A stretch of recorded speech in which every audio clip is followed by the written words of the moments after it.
नमस्कार दोस्तों, AICC preparation के यूट्यूब चैनल आपसे का स्वागत है। दोस्तों, हम लोग बिहार स्टेट या बिहार शिक्षक भर्ती के बारे में इतिहास में टॉपिक जो है हमारा भारतीय राष्ट्रीय आंदोलन, उसके विषय हम लोग अध्ययन कर रहे थे। ठीक है, पिछले वीडियो में हम लोगों ने देखा जब प्रथम गोलमेज सम्मेलन हुआ, द्वितीय गोलमेज सम्मेलन हुआ, तृतीय गोलमेज सम्मेलन हुआ, उसकी असफलता के बाद में और उसके बाद में गांधी-इरविन समझौता होता है, वहां भी कुछ काम नहीं बनता। फिर उसके बाद में पूना पैक्ट के अंतर्गत जो कि 1932 में हुआ था आपका, उसमें जब गांधी जी और अंबेडकर जी के बीच सुलह हो गई और दोनों के बीच में एकता हो गई, इससे अंग्रेजों को लगने लगा कि अब भारतीयों को तोड़ना थोड़ा सा कठिन हो रहा है।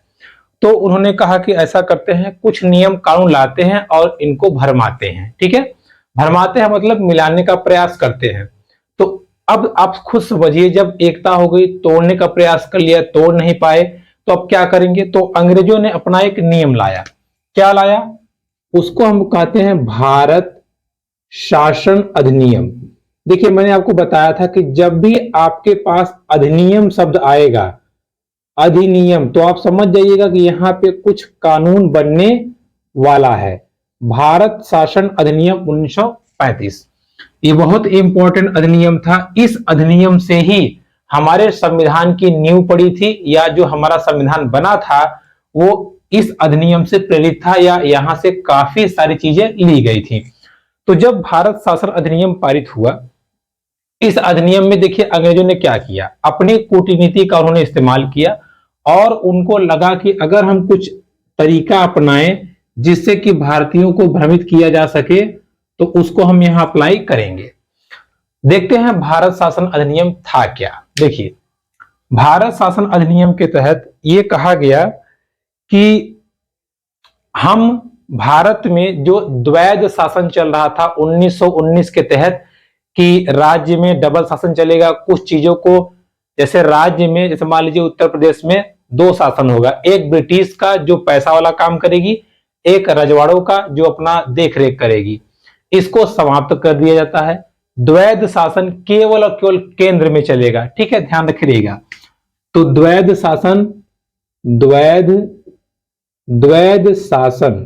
द्वैध शासन राज्य में क्या किया गया? राज्य में समाप्त कर दिया गया। राज्य में समाप्त कर दिया गया, केवल केंद्र में लागू किया गया। कहां लागू किया गया?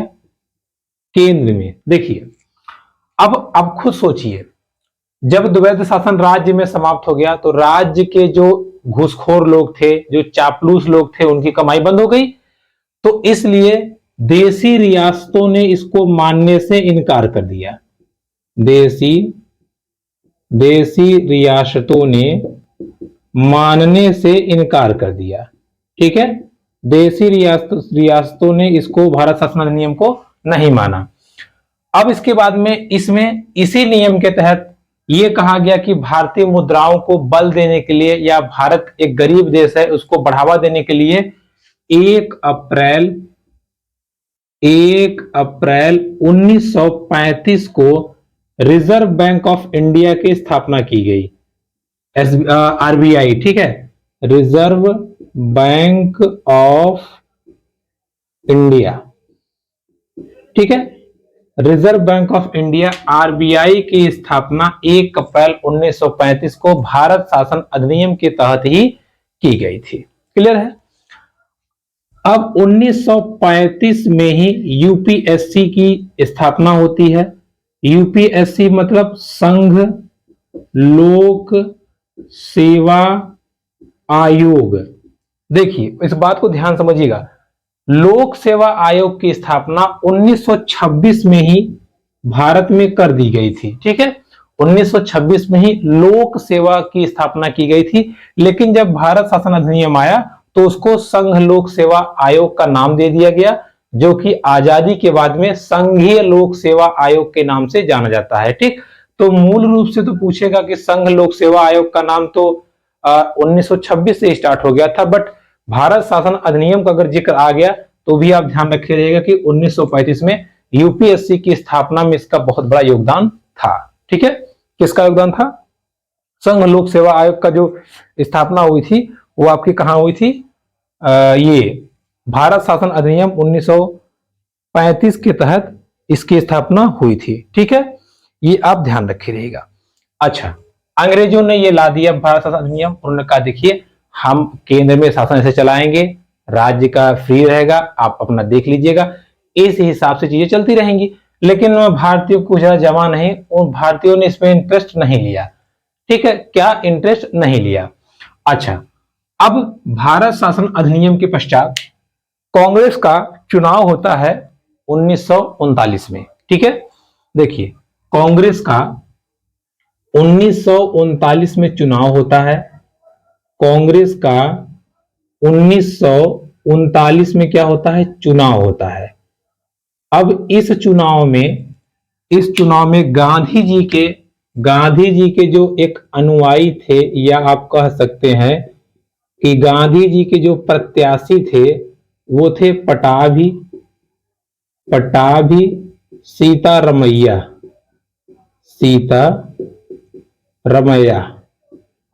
ये लड़ गए किससे चुनाव, ये लड़ गए नेताजी से, नेताजी सुभाष चंद्र बोस।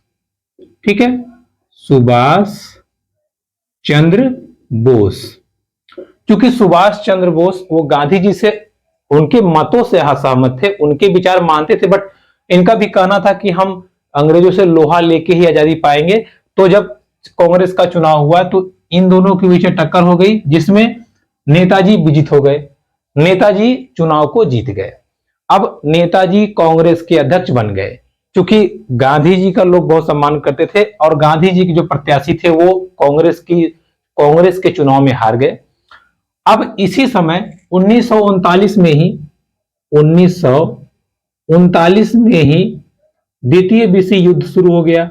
द्वितीय विश्व युद्ध, ठीक है, मतलब सेकेंड वर्ल्ड वार, द्वितीय विश्व युद्ध शुरू हो गया।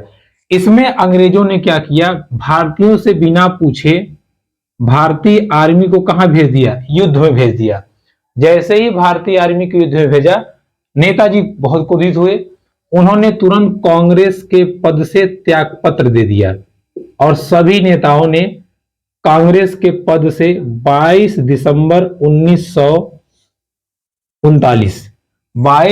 1939 को कांग्रेस के पद से इस्तीफा दे दिया। मतलब उन्होंने कहा हम कांग्रेस को मानते ही नहीं है, जब ये नहीं हो सकता। तो जैसे ही इस्तीफा दिया तो इस पे मुस्लिम लीग ने खुशी मनाई, मुस्लिम लीग ने खुशी मनाई और उन्होंने कहा कि ये 22 दिसंबर का जो दिवस है ये मुक्ति दिवस है। मुक्ति दिवस मतलब कांग्रेस आज मुक्त हो गई, ठीक है, कांग्रेस खत्म हो गई, ऐसा कहना था मुस्लिम लीग का। क्लियर हुआ आपको। देखिए चुनाव हुआ, नेताजी जीते, लेकिन उसी दौरान सेकेंड वर्ल्ड वार शुरू हो गया। तो अंग्रेजों ने बिना कांग्रेस को सूचित किए सैनिकों को भेज दिया लड़ने के लिए, जिससे कांग्रेस बहुत नाराज हुई और उसके सभी मंत्रियों ने, सभी सदस्यों ने त्यागपत्र दे दिया 22 दिसंबर 1939 को। इसी दिन मुस्लिम लीग बहुत खुश होती है, मिठाई बांटती है, ठीक है, बिरयानी बांटती है और वो कहती है कि ये मुक्ति दिवस है, ठीक है, कांग्रेस आज मुक्त हो गई। क्लियर हो गया यहां तक। अब ध्यान समझिएगा, इसी चीज का फायदा उठा करके कांग्रेस मुस्लिम लीग लाहौर में, ध्यान समझिएगा, लाहौर में बड़ी घटनाएं हुई थी। मुस्लिम लीग ने लाहौर अधिवेशन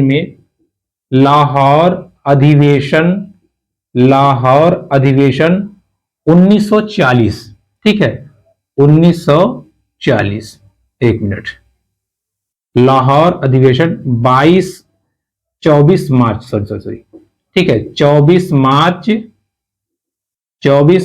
1940 को, 24 मार्च 1940 को लाहौर अधिवेशन में, 24 मार्च 1940 को लाहौर अधिवेशन में मोहम्मद अली जिन्ना ने पाकिस्तान की मांग कर ली।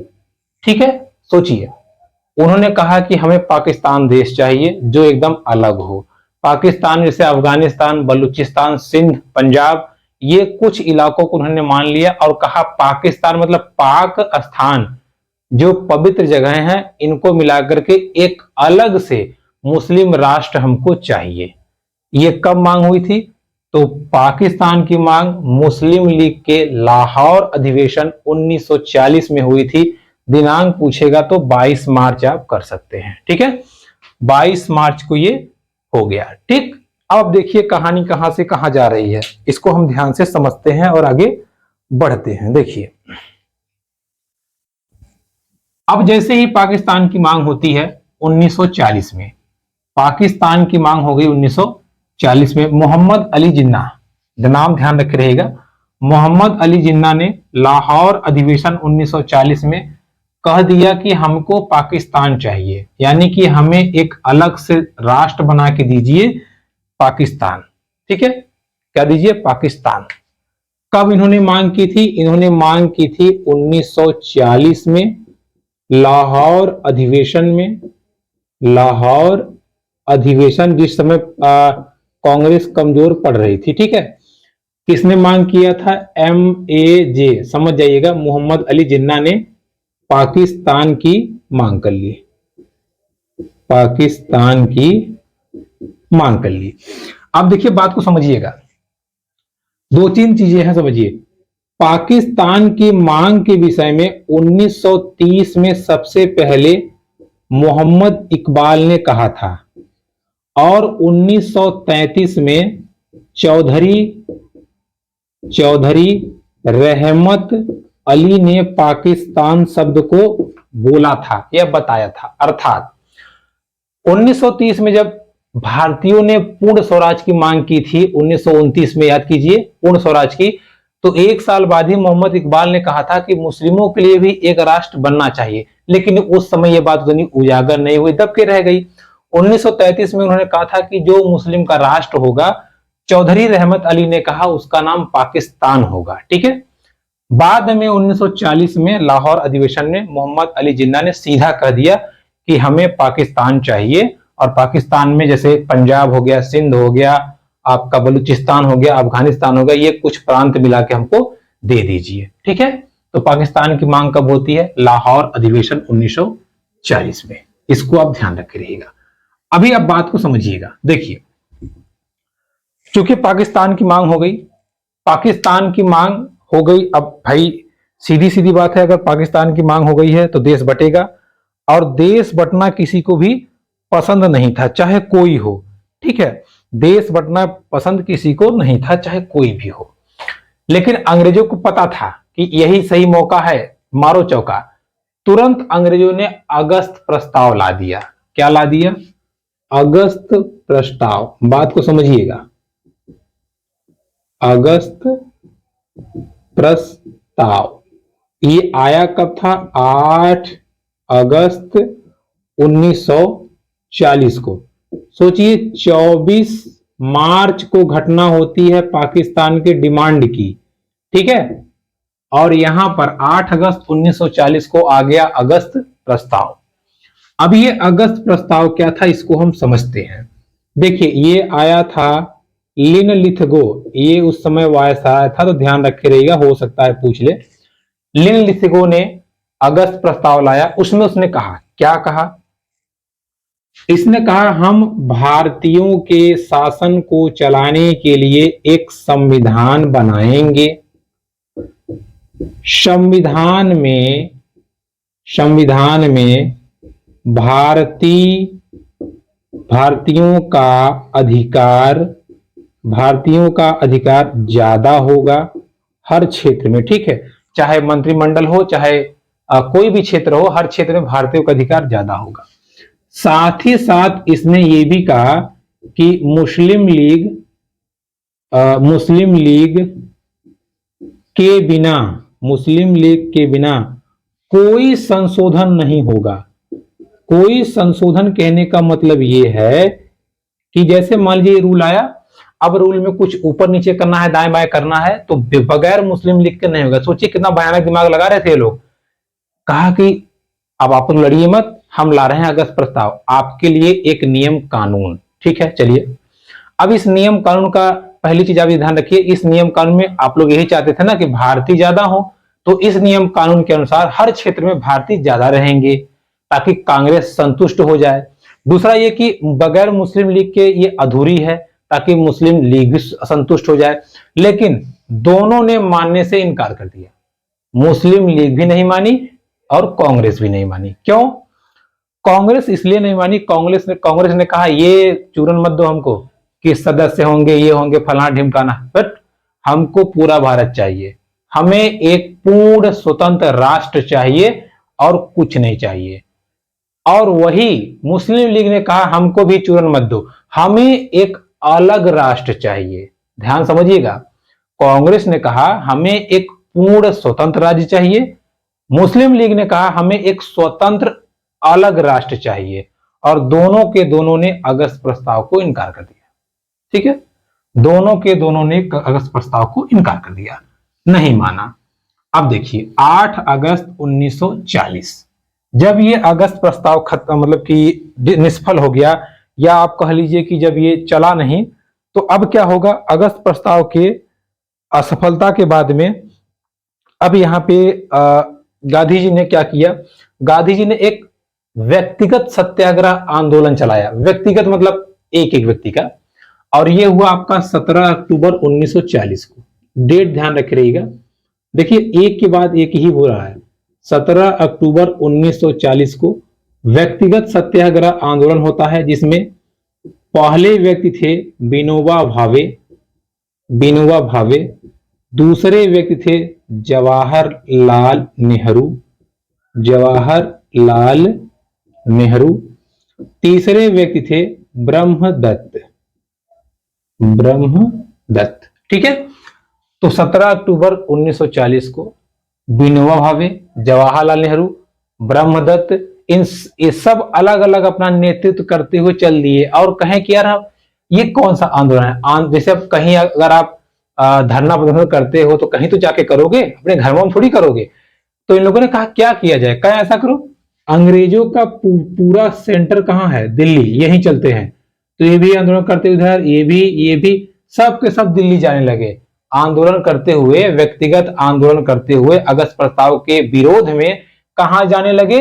दिल्ली। इसलिए इस आंदोलन का नाम दिल्ली चलो आंदोलन भी है। ठीक है, दिल्ली चलो आंदोलन भी इस आंदोलन का नाम है। तो आपसे पूछेगा कि दिल्ली चलो आंदोलन शुरुआत किसने किया था? गांधी जी ने। और ये आंदोलन किसके नेतृत्व में किया गया? तो विनोबा भावे, जवाहरलाल नेहरू, ब्रह्मदत्त द्वारा 17 अक्टूबर 1940 को दिल्ली चलो आंदोलन की शुरुआत की गई, और इसी का दूसरा नाम है व्यक्तिगत आंदोलन। ठीक है, क्या नाम है? व्यक्तिगत आंदोलन। क्लियर? चलिए देखिए, अब यहां पे छोटी मोटी जैसे कुछ घटनाएं हैं, जैसे सुभाष चंद्र बोस जी ने फॉरवर्ड ब्लॉक की स्थापना की थी 1939 में। तो ये तो मैंने आपको बताया था कि ये जो छोटी मोटी चीजें हैं, संस्थान का निर्माण, किसी विद्यालय का निर्माण, वो हम एक वीडियो में लास्ट में अच्छे से निपटा देंगे। अभी हम कड़ी को कड़ी से जोड़ते हुए आगे बढ़ते हैं। ठीक है, देखिए भारत शासन अधिनियम 1935 आया, नहीं माना गया, कोई बात नहीं। उसके बाद में भारत शासन अधिनियम जब आया, मांग नहीं पूरी हुई, तो फिर अगस्त प्रस्ताव आया, उसको भी इनकार कर दिया गया। अब देखिए अब क्या किया जाए। फिर अंग्रेजों ने अपनी एक चाल चली। क्या चली चाल? अब अंग्रेजों ने पारित किया क्रिप्स मिशन। देखिए क्रिप्स मिशन, अब ये क्यों ऐसा कर रहे हैं? क्योंकि जो विश्व युद्ध चला था वो 1939 से 1945 के बीच चला था, और क्रिप्स मिशन आपका आया था 1942 में, 22 मार्च 1942 में। ठीक है, 22 मार्च 1942 को क्रिप्स मिशन आता है। क्रिप्स मिशन, इसके अध्यक्ष थे स्टैनफोर्ड क्रिप्स। ठीक है, स्टैनफोर्ड क्रिप्स इसके अध्यक्ष थे। अब ये क्रिप्स मिशन क्या था, इसको हम समझते हैं। क्रिप्स मिशन में कहा गया, अच्छा आप क्या कह रहे थे? आप कह रहे थे ना कि हमें एक अलग राष्ट्र चाहिए, दिया। ठीक है, इन्होंने कहा कि हम भारतीयों को एक अलग संघीय राज्य का दर्जा देंगे। संघीय मतलब होता है जिसमें सब मिल के रहें। ठीक है, हम भारत को क्या करेंगे? एक संघीय राज्य का दर्जा दे देंगे। साथ ही साथ इन्होंने कहा कि जो प्रांत भारत में नहीं रहना चाहता मत रहे। जैसे मान लीजिए यूपी वाले चाहते हैं कि हम भारत में नहीं रहेंगे, तो यूपी वाले अपना अलग से रह सकते हैं। और यहीं से बल मिल गया किसको? पाकिस्तान की डिमांड को यहीं से बल मिल गया। अब वो लोग सोचने लगे, अच्छा क्रिप्स मिशन के तहत तो कह ही रहा है कि आप अलग हो सकते हैं, अब तो हम अलग होंगे। ठीक है, तो यही से एक तरह से आप कह सकते हैं कि पाकिस्तान की डिमांड को और बल मिलने लगा। ठीक है, तो स्टैनफोर्ड क्रिप्स ने कहा कि हम संघीय राज्य का दर्जा देंगे। संघीय मतलब सब मिलके साथ रहो। अब दूसरा पॉइंट ये कह दिया कि रहो या मत रहो आपके ऊपर भी है। तीसरा पॉइंट ये कि संविधान का प्रारूप इन्होंने दिया, संविधान का प्रारूप। अब आप कहेंगे कि पहले वाले में भी प्रारूप संविधान था, यहां भी पहले वाले में बात की गई थी कि संविधान बनाएंगे, इसमें बात की गई संविधान कैसे बनाएंगे। ठीक है, ये प्रारूप की बात हो गई। अब देखिए इतनी सारी बातें कहेंगे क्रिप्स मिशन के लिए। अब अंग्रेज इतना क्यों कर रहे थे? क्योंकि अंग्रेज चाहते थे कि कांग्रेस मान जाए और अपनी आर्मी को भेज दे कहां? युद्ध में। लेकिन कांग्रेस ने कहा नहीं मानेंगे। कांग्रेस ने कहा ये संघी फंगी छोड़ो, तुम लोग निकले यहां से, हम लोग देख लेंगे। तो यहां भी कांग्रेस ने कहा हमें पूर्ण राज्य चाहिए। मुस्लिम लीग ने कहा कि ये आप क्या कर रहे हैं कि अलग कर देंगे, अलग रहना, हमको अलग रहना नहीं है, हमको अलग चाहिए ही चाहिए। तो यहां भी बात नहीं बनी। ठीक है, तो क्रिप्स मिशन भी हो गया फेल। इसके बाद में अब बहुत बड़ा आंदोलन शुरू होगा, भारत छोड़ो आंदोलन, जो नींव रखेगा या यहीं से एक तरह से अंग्रेजों के पैर उखड़ने लगेंगे और हम लोग आजादी की तरफ बढ़ने लगेंगे। ठीक है, तो ये आपका ये जो टॉपिक है 2-3 वीडियो में समाप्त होने वाला है।